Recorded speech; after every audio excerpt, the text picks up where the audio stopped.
Okay, so here's a question many new agents to final expense ask, and it's how many final expense carriers should a new final expense agent start with? And what I'm going to talk about today is my thought process, at least in how I recommend my agents to start with as far as the number of final expense carriers. And while sometimes too many final expense carriers is actually the worst thing you can do as a new final expense agent. I'm going to explain why in a minute. My name is David Duford, owner of Duford Insurance Group. I train and recruit agents nationally to sell final expense, Medicare, and annuities face-to-face and over the phone. If you would like to learn more about how my agency works, click the links above or below. And always please make sure to subscribe if you happen to enjoy this content and like the video too. So let's talk about exactly how many final expense carriers should new final expense agents start with. So here's how I do it in my agency at Duford Insurance Group. It's pretty simple.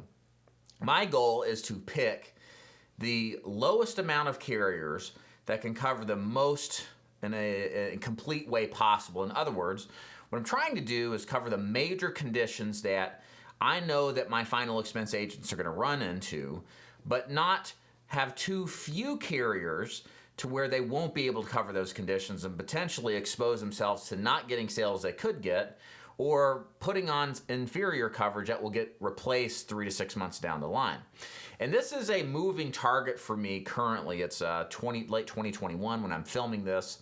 And it seems there's always an ebb and a flow to which final expense carriers are good and which ones aren't, and how many therefore you should see or should use. And what I do right now is I start my agents off with 5 final expense carriers. And essentially what these carriers do is offer the best options for pricing, well-roundedness of coverage, and then also guaranteed acceptance and ease of use. So, for example, right now for my face-to-face agents, I start my face-to-face agents with Prosperity, Trinity Family Benefit, Foresters, AIG for Guaranteed Issue, and Guaranteed Trust Life for what we call near guaranteed issue. And then for my telesales agents, we use Prosperity, Royal Neighbors, Aetna CVS Health Plan, Great Western for guaranteed issue, and then Guaranteed Trust Life for near guaranteed issue. So we're starting our agents off with 5 carriers. If it was at all possible to reduce that volume by as much as possible, even if I could get 1 carrier, I would.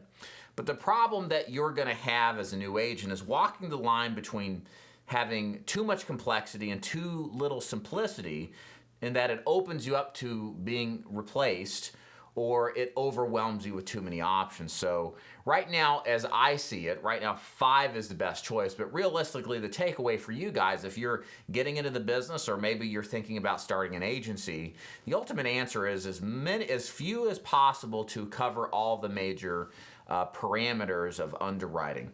There have been times in my career where I only suggested 3, but now we're having a necessity to have more, in my opinion, just to make sure our clients get the best deal possible. The things that you want to be careful of, guys, when it comes to carrier selection, this is specifically for new agents, is to overwhelm yourself with too many options. For example, sometimes I'll have agents that insist on picking up carriers for every single situation that might show up. And what started off with 5 carriers ends up being 10 plus. And most of those extra carriers won't ever be used except in the rare niche occasion. The problem with picking more than just the primary 5 that you're going to use, or your primary carriers are going to use, is that you're going to feel a sense of obligation to know those carriers before you get in the field and start selling.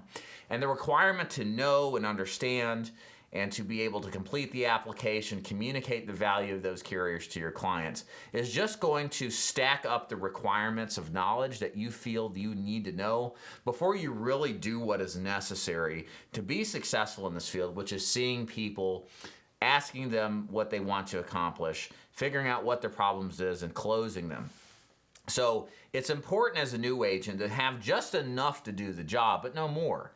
Because ultimately, lowering our expectations to start in the sense of not having to know all these carriers means you're going to have more confidence to get out there in the field and do the work that we're tasked to do. But if we start stacking up carrier after carrier and all of these additional obligations, it causes the simple to become complex. And when things are complex and there's too many decisions and choices to make, most people don't do anything. And that leads ultimately to you helping nobody and you wasting your time and not getting anything out of this wonderful business. So, in short, make sure you start with as few carriers as possible to cover all of the conditions that you're going to run into. Your upline should know what those are. Like with us, it's 5 carriers. And try not to add any more carriers until it's organically necessary because of some case you run into where it doesn't quite fit the basic lineup that you have with. And then what we do in my agency, at least, we organically grow the options for carriers where an agent will get up to 10 plus carriers, but only after they see the deal and then find out they can't help with a primary option. There's a niche carrier they need to go back and get it, and then they come back and then close the deal. So that's how we deal with carriers and final expense. If you have any questions, comments, please leave them below. If you like this kind of content, subscribe, leave a thumbs up if you haven't already, and learn more about joining the Forward Insurance Group above or below. And thanks for watching. Thanks. See you. Bye.